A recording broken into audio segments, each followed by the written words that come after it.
For those of you interested in enterprise security, you're in the right place. We've got a kind of an interesting topic here for our webinar discussion, kind of a podcast format here. We're going to go over a topic that I think you've heard of. It's called configuration drift, but you're going to like this. This is a place you're going to learn. This is a place where I think you'll hear from some experts. You'll get some insight into a new problem. And I hope you stick around and watch our discussion.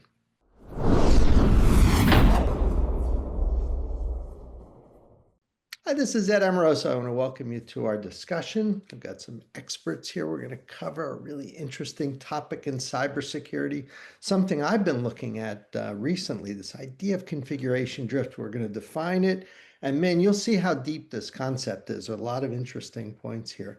I've invited some absolute experts here. You're going to love these folks. And we're going to really have at it on this topic, look at it from every dimension, from practitioner to vendors providing the technology to analysts looking at where kind of the future of this will be. So first off, we have Sebastian Goodwin, who runs the security program over at Autodesk. We're going to have him say hello in a minute. Garrett Hamilton is the guy running Reach, friend of mine, good guy. He knows his stuff when it comes to this tech. We're going to pick his brain. And John Rasmussen, who's been a multi-term CISO, works as an analyst now and teaches, and he's got a lot of cool insight into all of this. So I hope you stick around, freshen up your coffee and join us. There'll be some questions at the end. And I guess a lot of you probably will be watching this on a repeat or review. So if you do have questions and you're watching not live, then by all means, we'll send this email. We'll give you our contact information later so that if you do have a question, you can ask us. So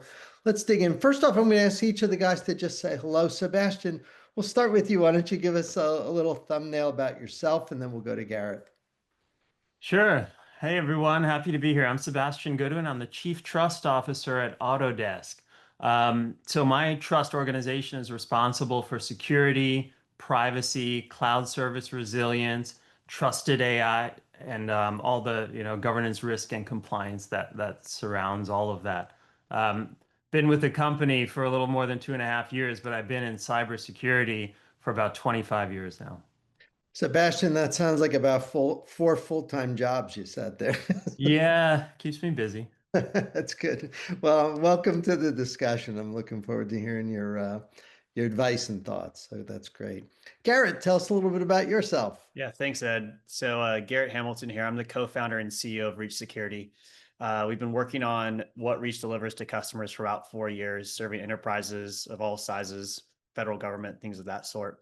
Prior to that, I was at Palo Alto Networks, building and operating product lines at scale. Product line I was probably most well known for was something called Wildfire that we built from the ground up. One of the last products actually built in-house before the acquisition strategy. So excited to be here, excited to be speaking with Sebastian and John and yourself on this topic, and thanks for the time. It's great to have you here because we'll be able to ask you what the art of the possible is. Like, what can you build? What can you not build? Sometimes practitioners, we get a little ahead of ourselves. We want something, but you'll be able to keep our feet on the ground around what we can actually get. So I'm glad you're here, Garrett. Thanks for joining. And last but not least, my good friend, John Rasmussen. John, say a little bit about yourself and your very fine career. Good afternoon, everyone. John Rasmussen. I'm the former CISO for Syneos Health, which is a contract research organization. So they do clinical trials research across the globe. Prior to that, I've had about 25 years in cybersecurity, and I've been the inaugural CISO at a couple of different healthcare organizations. So I'm used to working in very complicated technical spaces. I appreciate you joining us. You've got so many different dimensions in your background that I think it'll be good to involve you in some of the stickier points that we get into. So thanks for joining, John. So as I said, there's this topic of configuration drift. I'm sure some of you are kind of into this. Maybe a lot of you haven't been all that familiar with it. And Sebastian, I'm going to start with you because you're the guy with your hand on the wheel over at Autodesk dealing with this. I know you're familiar with this topic. Tell us a little bit about in your life, in your world, and all those different jobs you have over there. What's your notion of configuration drift? And then Garrett, we'll go to you. I want to hear your a little bit more definition. But Sebastian, how do you frame this problem? This is something that I've noticed in every organization that I've been in. And I think about configuration drift in two different ways. One is, even under the best of circumstances, we buy and we deploy a solution. We deploy it with the optimal configuration. We've read all the docs. We know how to set it up, or we bring in the vendor to set it up in all the right ways, right? And then you deploy it and your teams are on to the next project. Maybe it goes to an operations team or some other team that's going to do the maintenance and the care and feeding. Inevitably, the configuration begins to deteriorate from there in my experience. And that could be that people are troubleshooting something, and why don't we just whitelist this and then it'll start working, right? And next thing you know, your controls are not as effective as you thought they were. That's one kind of configuration drift, right? It's people changing the config. The other kind is where the product or the set of controls is actually drifting away from you. And what I mean by that is even if you don't change the configuration, they're coming out with new capabilities and things that you should probably be aware of. If it's a good vendor, they're keeping track of the threat landscape. They're releasing every month new features. And so they're drifting away from you, and you might not be catching up because let's face it, you don't have teams that are probably sitting there reading the release notes for every single tool that you run every time they release a new feature. Yeah, that's a good summary. Garrett, from devoid of any technology, I'm guessing that the problem here is that to solve what Sebastian said, you'd have to just sit there and hover every day. Pretty costly, big problem. I know you guys focus in this area. What tell us a little bit about what's the deal here in terms of security posture and how do you approach this problem? Yeah, so drift is probably the worst kind of problem to report up the chain to Sebastian or to John at the CISO state. And then of course, above that, Yeah. you hear, if you've been in the industry and you've ever been working with these products, Sebastian mentioned something, there was a troubleshooting change. One of the famous ones that happens in the network security world is the classic any rule that sits at the top of the stack. Everybody's shaking their head because they've all seen that deployed and it was temporary. It was on a Friday night just to deploy a change and then we're going to turn it off. In fact, cases where you have a very mature change control process are actually the places where it hurts the most to have drift occur. And in part because you put so much faith in that process and that procedure. So if we unpack really all the different instances, we could pick on a specific enterprise domain in IT or security. There are cases of drift that have provided impact. I used one that was network related. But if we unpack the activity that is required to pay attention to drift, yes, you need somebody hovering over it, but you also need that person to have the expertise and the wherewithal to know, oh, this change is actually not introducing risk, and this one is, and therefore we should actually go through and review that further. And so it's not just the almost having a sentry sitting on top of your configurations, paying attention when something changed. Think about the development world with GitHub or something of that sort when we do pull requests or changes. It's actually having the context on, well, if this change happened, did it introduce a security risk to my business when it did occur? And were we okay with that? I think that's where Sebastian really hit the nail on the head around what's drifting, what am I introducing from drift to my organization and changes, and what's drifting away from me subsequently on how should I roll out capabilities or how should I adopt improvements? Because I don't think any organization I've come across uses defaults from any vendor. If they did, if best practices worked and defaults worked, then we'd be in a completely different world, but we all know we need to tailor things to our business. When Sebastian was talking about things drifting around you, it makes the whole thing kind of invisible, right? Because you haven't really done anything and the world is shifting around you. So that it can be a big problem. Hey, John, John, you've worked so many years in healthcare and so on. As the guys were talking, I was thinking healthcare is probably a place where this kind of thing is a big problem, right? Because there's so much innovation in and around both IT and OT. Did you see Yes. anything like this as you've? Oh, absolutely. Configuration drift has a huge impact on the operations and the IT environment and healthcare. First of all, you've got disparate departments who manage different IT stacks. So you might have clinical engineering, your core IT staff, the lab, the pharmacy, they all run different levels of technology, and they all may not have the same change management processes in place. Plus, if they outsource to a third party, there may be a different cycle that's changed into that as well. Additionally, one of our challenges in healthcare is the legacy devices. So you go out and buy an MRI or an X-ray machine, you want to use that sucker forever. And the technology around you changes, but that old device stays the same. And so you're drifting away from your stack with this legacy device that nobody wants to replace because it costs $1 million to replace it. So that becomes a challenge. And then you put that on top of that, the regulatory requirements around maintaining those specific devices are different from how you would maintain a regular IT environment. You know, John, you and I've looked at like frameworks a long time. Trying to think while you guys were talking, if I ever see that phrase configuration drift like in NIST, I don't think it's in those documents, is it? That's probably a big miss, isn't it? Yeah, I would agree. Might have some other wording, but I don't remember ever seeing that So phrase. this is actually it's an interesting Is call that out. right, John, Garrett? maybe you're going to hit on this. Yeah. So, and perhaps in your regulated world, we would call this change control management and CM, and this gets audited and sampled by auditors. And if this particular area, especially I'm picking on SOC, but SOC 2, we can pick on NIST. There's a whole section around continuous monitoring and change control management. And one of the big reasons we've seen drift as we call it, but change management become this very important decision making, almost like a lot of dollars being spent on that to make sure changes are observed, changes are approved by security, is because of those CM controls in a lot of these different domains. And so we call it drift because that's like we're human beings and we're not all auditors. I don't think any of us are auditors on this call, but you know, we call it drift, but in reality, it ties deeply into change management control frameworks that are really attested to and approved. Well, let's I'm keep going to it. send a link to this discussion over to the CSF folks at NIST and say, the better phrase. I mean, you immediately get a sense of what we're talking about. CM sounds so mundane in a sense. You know what I mean? It seems like this thing. Yeah, gotcha. It's configuration management. But well, Garrett, I'm going to stay with you. Then I'm going to go to Sebastian after. I want to think tech because anybody listening right now is going, all right, well, this sounds like something tech can do, and in particular, AI.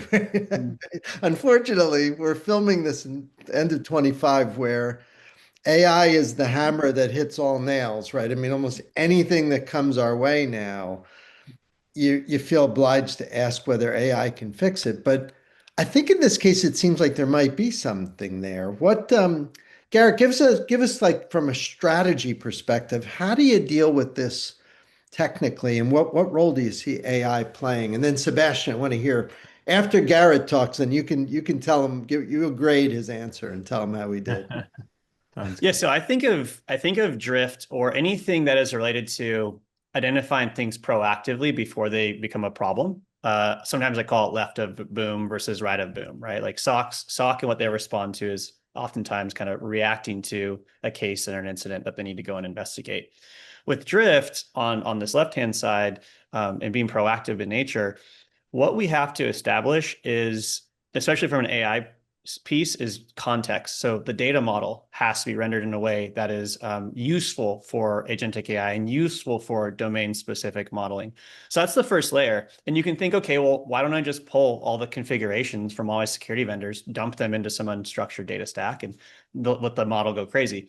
Well, you could, and then you end up with another case where you ignore drift alerts because they're just super noisy. And you're like, yeah, I knew this change. I already knew this one. I already knew this one. Don't worry about it. And so when we think about approaching this problem from a AI standpoint, it comes down to, do you have the appropriate data from the tools in place? Have you annotated, have you structured that data in a way that makes it easier for domain-specific models to be more, call it deterministic and less statistical in nature? So they're still going to be statistical, but can they be more accurate? And then when we do that, when we provide that context, do we have anything else that from around the organization that can inform why that change was made or its potential impact on the security posture of the organization? And that's when it becomes really important to look at things like your ticketing systems and where you have change management. It also becomes really important to look at, well, how is my organization being attacked? Maybe this thing is not that critical, even though it was disabled. So it's a medium severity. We should address it because it was a change that happened out of cycle. But is it the first thing that I have to go and do when I wake up? And so that's really the value, I think, of where AI can help in this instance and how you can build trust. I think we, as you put it, a hammer for all nails. But when it comes to being proactive with the right amount of evidence and call it, receipts associated with a drift detection, you can make it meaningful, and more importantly, you can make it actually prioritized and useful for the customers. So that's kind of our approach, right? Architecturally, finding the right tools for the job, but it always starts at that data layer. You can never get away from it, no matter what. Where do you get do you have to put collectors all over the place? Like I'm trying to think. Oh no! So Where do you get all this data? So there was kind of two, maybe three transformations that have occurred over the past decade. The first was this whole space called security orchestration, automation response. Eventually it was called that. It was called many things before that. Around 2014 became popular, which forced vendors to really open up APIs on a minimum set of control points. So disable this, pull this email, right? Make this change. And in fact, Sebastian, I know, was on the forefront of that with a company called Phantom at the time. And then security companies started to realize there's kind of data is somewhat a new oil. And if we hold all the data and we're able to refine that data, then we can create our own data lakes, data ponds, data swamps, whatever you might want to classify. And if we control that, then we can go ahead and provide a lot more services on top. Well, that second transformation allowed companies like Reach to exist. So the combination of openness in the platforms that we connect to and data that is being aggregated from all these vendors and controlled by them now allows us to go and ask and almost interrogate these different products and their data sets through those available APIs to get what we need versus deploying more sensors or enforcement points to do all that. You just simply shouldn't, right? It should feel like a developer experience. It should feel like, okay, I'm in my GitHub instance. If I want to identify the differences between two changes in code, show me. Now give me the context on whether or not that change is going to be buggy, cause an issue, something of that sort. Sebastian, help us with sort of a practical viewpoint here. Like what Garrett's describing sounds good. What's been your experience? Yeah.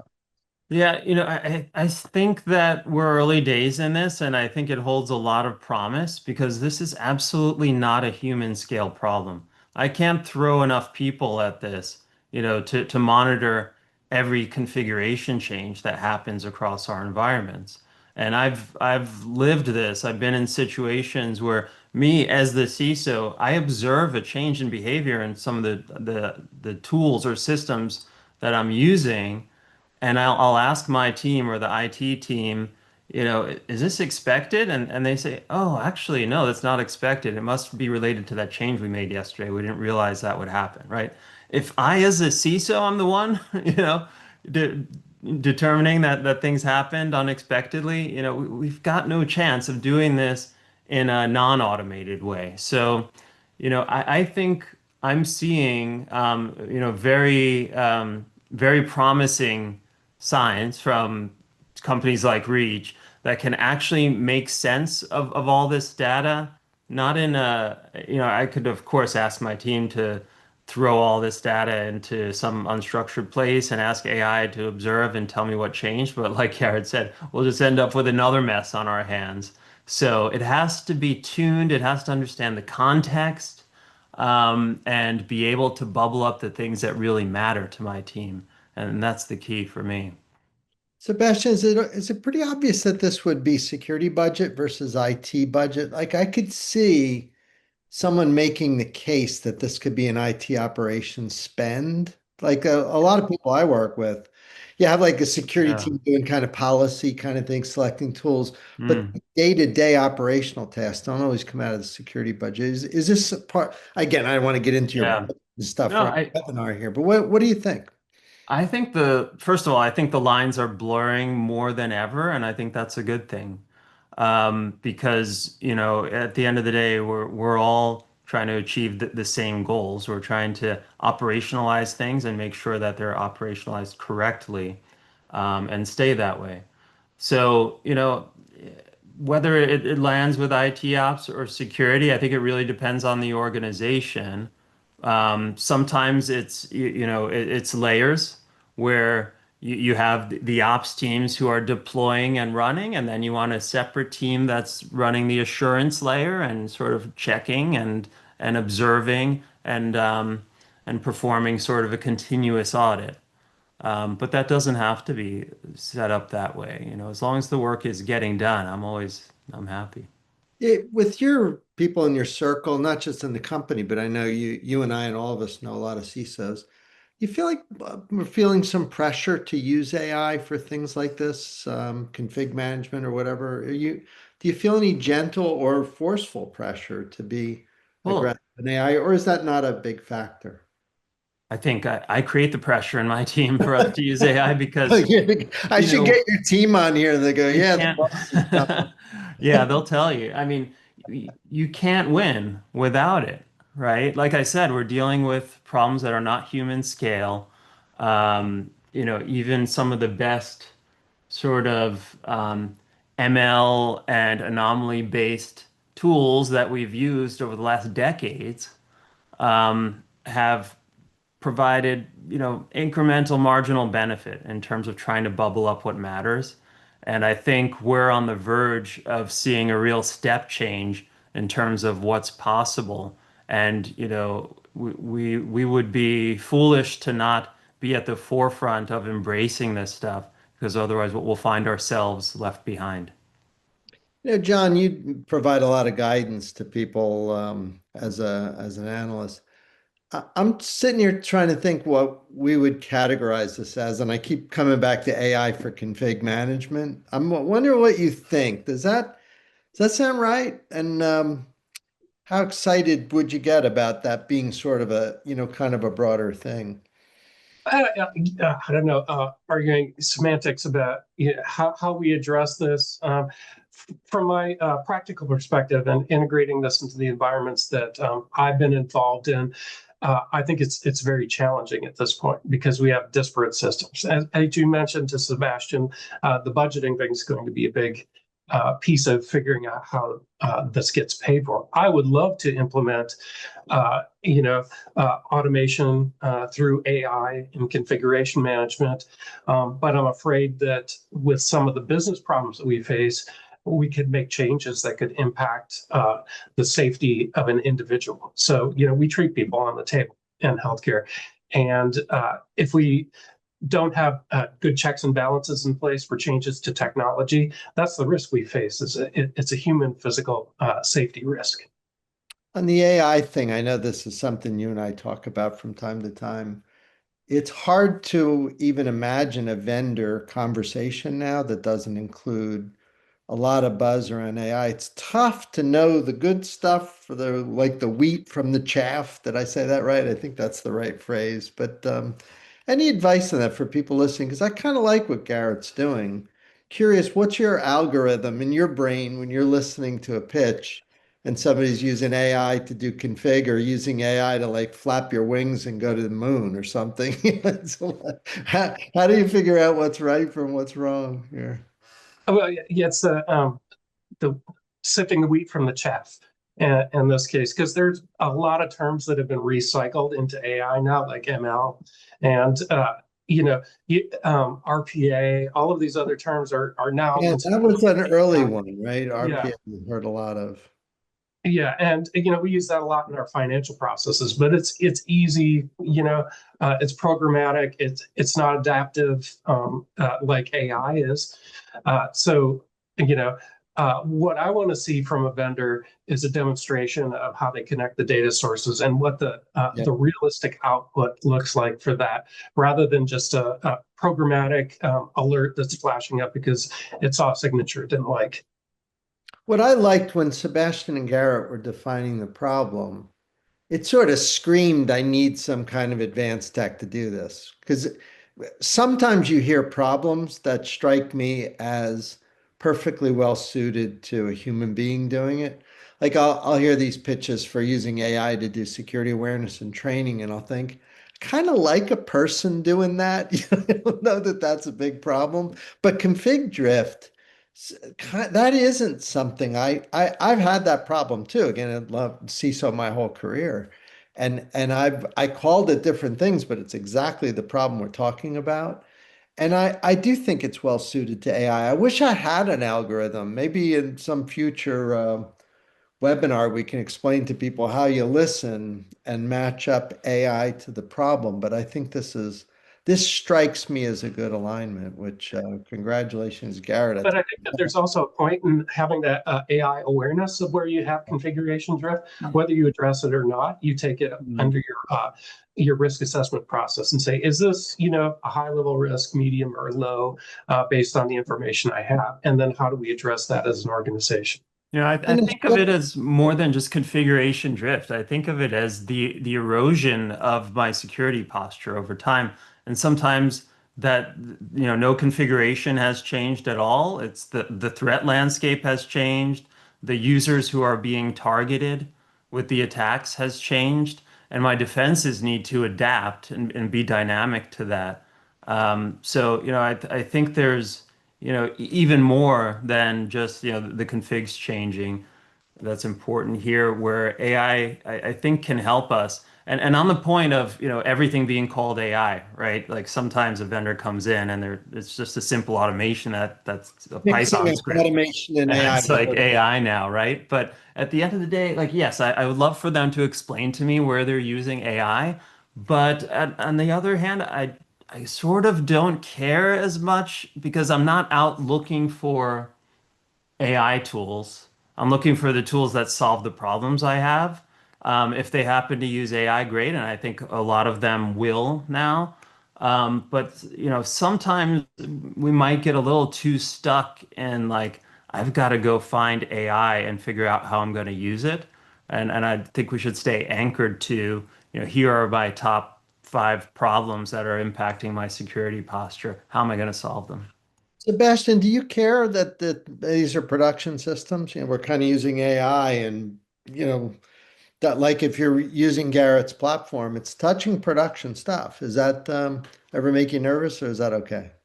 Of course, it makes me nervous. Boy, good answer. I'm proud of Yeah, you. That is the right CISO you know answer. what? Everything makes us nervous. Yeah, right.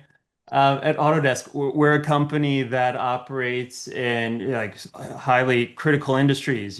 Things are being manufactured, whether it's automobiles, bridges, manufacturing plants. So, when we produce our AI, we can't afford to be sloppy with it, right? Stuff has to be accurate. And I think when we're talking about production infrastructure, it's the same thing. So I think we all have a really important responsibility to do this stuff responsibly. And we're not going to have the trust overnight. So I think it's going to start with AI makes the suggestion. The human looks at that, reviews it, and decides if they want to deploy. I hope and I believe that the velocity of this and how quickly everything is moving, it's not going to be like those old days of IDS where it took us like 10 years to decide we're comfortable to put it in blocking mode. I think it's going to happen sooner, but it's not Never. going to happen overnight. Yeah, I would like to, that's a great point, Sebastian. It hits on one of the things that John hit on as well, which is how much do you trust any system? It could be a deterministic decision through a workflow to be made all the time. As you alluded to, John, in finance, those are pretty concrete. But in security, no matter what we think, there's far less security data than there is financial data in the world, right? Like that's the bottom line. And so understanding from my side as a builder for customers, understanding that you need to meet customers where they are in that maturity journey, or within a specific segment of a customer's environment, or within that industry at large. So healthcare may have a lower propensity to consume automation or AI automating things in a multitude of different areas of their business, except for IT infrastructure for their back office or something of that sort. And versus maybe an insurance tech company consuming more automation for their software development side. And so for us, and this was lessons learned, you made the IDS example, Sebastian. I lived through that. I lived through people reviewing my signatures manually, which there was thousands, so it was like nearly impossible, to now we had millions of ways to stop attacks. And they're like, okay, we can't review these anymore. What do we do? They started downloading those weekly, then 24 hours, then 1 hour, then 15 minutes, then 5, then eventually real time. That was a 10-year journey just from a signature blocking standpoint. So I learned that lesson earlier on, which was let's meet customers where they are. Let's always show our data. Let's create tickets. Let's always create information on why a change might be useful. And then if they decide to tell us if we flip this ticket from no to yes, go do this work, then we're there to meet them. But it's really about meeting customers where they are on this journey, especially with AI. I think as a startup CEO, you have to play in the world of how you best serve your customers, how you serve analysts and what they need, and then more broadly, how do you serve investors? And that doesn't go away, by the way, from private to public, but it is one of those challenges that you face where Sebastian and others just want to hear what you do. They want to hear that you can meet them where they are and their willingness to adopt something versus just go like, look, you plug us in, Reach has you covered, you don't need people to do this anymore. It's like, okay, well, what's the reality? You don't know me. You don't know my environment. What's the reality? Yeah, Garrett, I have a challenge for you. So I believe strongly that, trust in AI comes from transparency, right? And so what I've tried to do with my customers is to lead with transparency. And we've come up with this, what we call our AI transparency cards. They look like a nutrition label that you've seen on any, box of food. And it has all the facts about this is what our AI does. This is why you should care about it. This is, how we train it. This is the output. Is there a human in the loop? All the basics in a standard format. So it's not buried in release notes. It's not buried in a legal contract. I think it would be awesome if you did something similar. And I'd love to see this become a standard for transparency across industry. An AI bomb. We're starting to see materials. We're a trust center for AI. Interesting. Yeah. Interesting. Yeah. We put them on our trust the center. next big feature release, Garrett. Hey, John. I don't know if they'll let me put it in the product, but I definitely know we could put it on the site, on the website. Yeah, no, not a product thing, just like a statement of what you're doing and how, and being transparent about it. One of my observations has been opposite what Garrett just said. I'm finding that AI adoption on the clinical side, the clinical operations side, they're pushing more for that.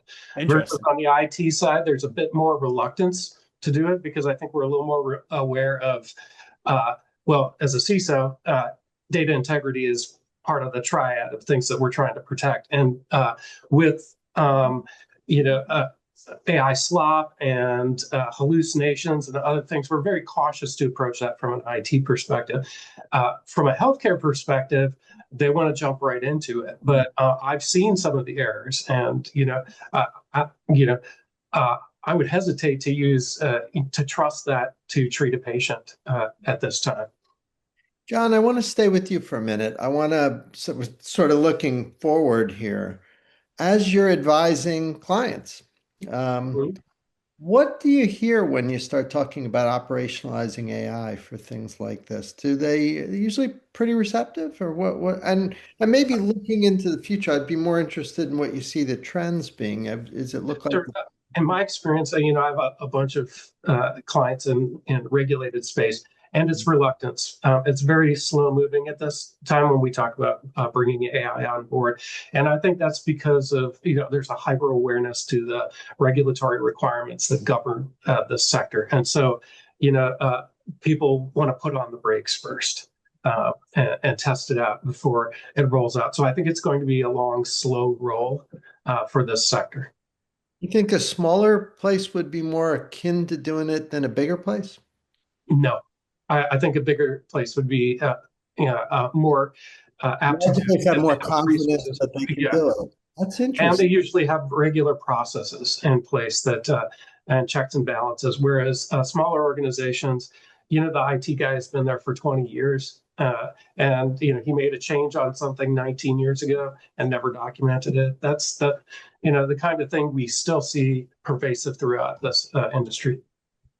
Garrett, what do you see? You're talking to customers all the time. Maybe give us a little insight. kind of moving forward, what do you see as being the big trends here? Maybe in the like next 2 to 3 years or so. What not just in AI agents, but definitely in configuration drift as well. What give us a little crystal ball view is what's coming. Well, I think it remains to be seen whether these AI initiatives and AI budgets in the private sector I observed will continue to play out. There seems to be, at least for Reach, being a product that serves and solves posture management and configuration management challenges, risk or weakness challenges. I'll just refer to them versus giving them these security names. There seems to be a need for that problem to be solved and a willingness to spend AI budget to solve that problem. And it's almost been an opener in some of the CISO's pockets say, well, we are told by IT for the first time in a long time that, or told by the business, we should be adopting AI. So we have some budget to adopt AI. Maybe we'll do it in this area first and foremost. So that is something that I think over the next 2 years to 3 years, we'll see if those budgets get renewed, if the AI budgets are now just embedded into security in general, or if Sebastian has to pull out the abacus and do the hard work with their financial business partners and saying, we're bringing in AI, how are we spending less, right, on other operational areas? So I think that's going to be an interesting dichotomy. The one big shift I believe that we'll see with AI is folks like Sebastian are going to come to the forefront and say, I have a problem, and this problem is in the proactive side of the house. I want to be more proactive because if I am more proactive on how I protect the organization, I can reduce the exhaust the security operation team handles. I can reduce man alerts. I can do a lot of that reduction of responding to incidents that are costly. And so I think we will see a trend on that pendulum of security where you have the idea of detection is all you can rely on because something bad's going to happen to prevent everything. Now we're kind of swaying back from that detection narrative back to this middle ground of actually, I think we can stop a lot more, and AI can help us do that in a multitude of different ways. So that's the big trend I think we'll observe. And the last piece is AI is really built to drive operational efficiency. We heard Sebastian use that word. We heard John use operationalization. That's what we're seeing in other domains, whether it be less critical, like asking the right 7 memes for you to share with your friends this weekend, or something more serious, like the businesses that we work in. And I believe fundamentally that the next 3 to honestly 10 years of security products that are serving this domain need to be laser focused on how to help businesses become more operationally effective. Sebastian's going to continue to have to buy sensors and enforcement points for certain domains. The platform providers will provide more. But at the end of the day, the human capitalization piece on how things get operationalized is really where I foresee security focusing because of people like John and Sebastian having that need inside their businesses. That's really interesting. So, Sebastian, take out your crystal ball. What do you see in the next couple of years? Well, I thought I had an interesting conversation with a startup founder a couple nights ago who, he's on a high growth trajectory, and he told me, and yet he hasn't hired an engineer in the last 12 months, and because he's implementing AI to get more productivity. So that he can, the existing people work more efficiently, and he can direct funds to other places. And, that's what I see is, there are areas where I would love for us to get more efficient so I can direct funds to hire. And, there's a big human component of what we do. I think that the biggest part of my job is influencing the behavior of others across the whole company. So we got, 16,000 people. We need to influence how they work every day. That's a human problem. I'd love to hire people to work on that and to work on building the tools, the processes, the training, the influence across our team, rather than hiring more people to look after configurations and stuff like that. Sebastian, is my deputy CISO going to be XR27 Model 6 pretty soon? I hope not. I hope not. You guys have probably seen like these org charts that have like people and agents all mixed up. I mean, goodness. It's We're not there yet, but let's kind of close it. I've got some questions here, but before we do, we'll close on just one or two little pieces of advice, maybe from each of you. I'd recommend you think kind of people, process, tech. Like for someone listening who goes, yes, I have this problem. I just had a bad audit. I had a bad meeting with my boss. I have a big issue. What should they be thinking? We're gonna go John, Sebastian, then Garrett. Should they be thinking tech, people, process, all of the above? Like where's the answer here? And we'll go through that, and then I've got a couple of questions that we want to go through. But John, where would your tendency be to think of Mine would this be a process. So the process? biggest challenge I have is, the elusive single pane of glass. I don't have awareness across all of my systems, and AI could be a great tool to be that source of trust, a source of truth to help me see everything without having to add additional people to look at 15 different screens. Really good point. Sebastian, you thinking kind of people, process, tech, all of the above? What are you thinking there? I'd say it's all of the above because what I tell my team is that we really need to rethink all of our processes. The things that, we've done for many years in our careers and they just always worked that way.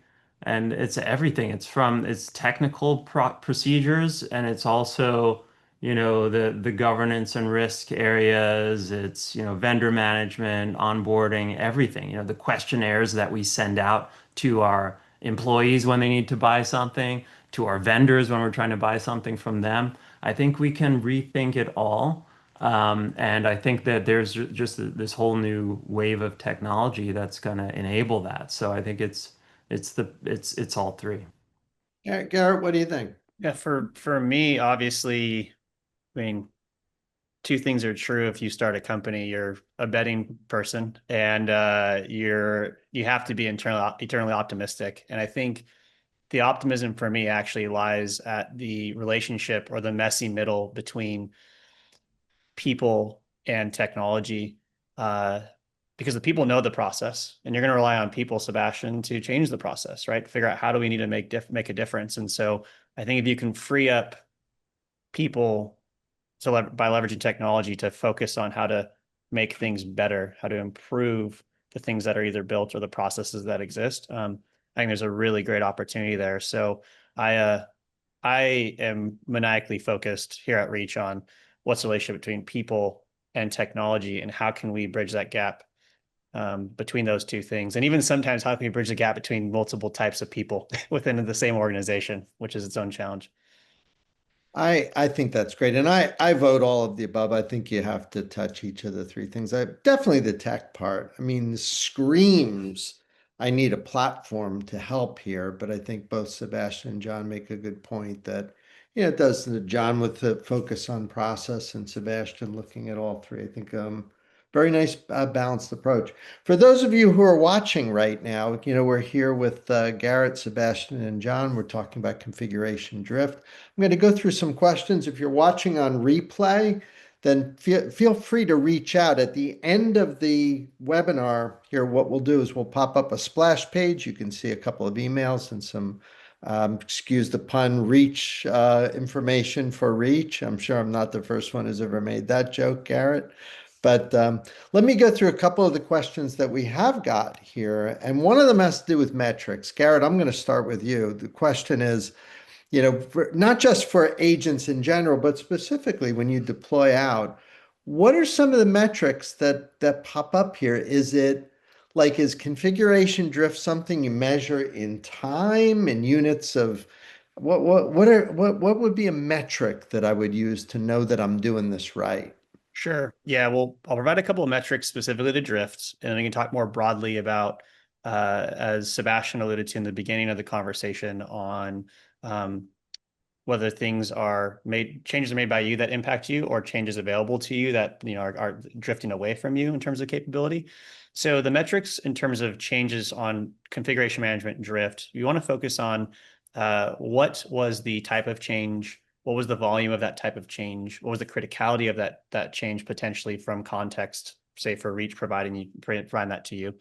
And then you want to be able to discern how are my teams responding to those changes. The responding part is really important, right? Because if we're producing as a vendor, and we all have seen this, if we produce too many alerts that are not useful or not being responded to, then they're going to be ignored. And then that's a worst case scenario. So we really obsess over how can we get customers through that life cycle. It's almost like a sales pipeline. How can we get them to that alert pipeline of given the right context on what that alert looks like to then get a response from that says, I do care about this, I don't, give us that feedback. So you take those core metrics and then you break them down by segment of the organization, whether this serves like a security engineer, for example, or a tool owner. So this is a change in a not sure why I came from Palo Alto Networks, not sure why I thought about Fortinet as the first case here, but here's a Fortinet change in a particular part of my environment. And I'm going to pay attention to that for that type of tool. So that's an example of some metrics there. On the posture management side of the house or risk reduction side, really quickly, this is where you focus on, if I make this change, what's the value to my business from a reducing risk standpoint? But also, if I make this change, what's the user impact? So if I decided to stop all PDFs from being submitted over the internet because a new PDF vulnerability came out or over email, it would basically break the business, right? If I didn't allow people to download PDFs from the internet, it would break the business. So there's a trade-off there. And so as recommendations or findings are created, how do we actually use this comes down to that data component I was alluding to previously. So how do we reduce risk and what's the impact to my users or my devices? Those are two metrics I would call out, tracking over time. Very helpful. We have time for one more question. I can't resist this one. I'm going to read it. It said, do you see AI reducing the need for human security architects or actually making the role more important? How do we not address that? I'm going to let you each kind of provide an opinion. We'll go John, Sebastian, and Garrett. We'll give you the last word on this. But what do you think, John? We getting rid of all of the human life forms and replacing them with robots? What do you think? I don't know that that's exactly achievable in a lot of different industries. I think you need the humans to actually go through, figure out if something's right, if something's wrong, or to lay hands on something too. Like you get power supply goes bad on something, it has to be unracked, and AI is not going to do that for you. So I don't think humans are going to go out of the picture anytime soon. I want the AI to do all the stuff I hate. I wish it would do my email. I'd be up for that, but we'll see. But John, thank you for joining us today. I always love your comments. Sebastian, what do you think? Life forms in, out, partial? What do you think? I'm a firm believer in AI, enhancing human creativity and ingenuity and productivity.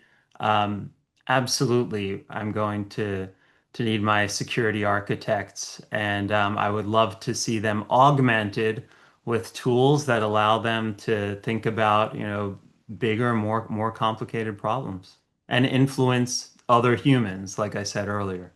It's like 1 + 1 = 3, really. If you do it right, if you do it wrong, it's 1 + 1 = 1.5. But I think it went right. And again, Sebastian, thank you so much for being part of our discussion. Love the comments you Good have. to be here. You got an awesome background for this.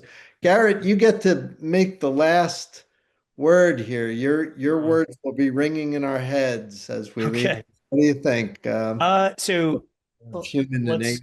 Yeah, so I would like to highlight, first of all, where market it's interesting architects got brought up, because if you look at what an architect's role is versus typically where investment dollars in the startup market have occurred around AI for security, it's a lot of AI for security operations centers in particular, analysts, right? We need to reduce the number of analysts required.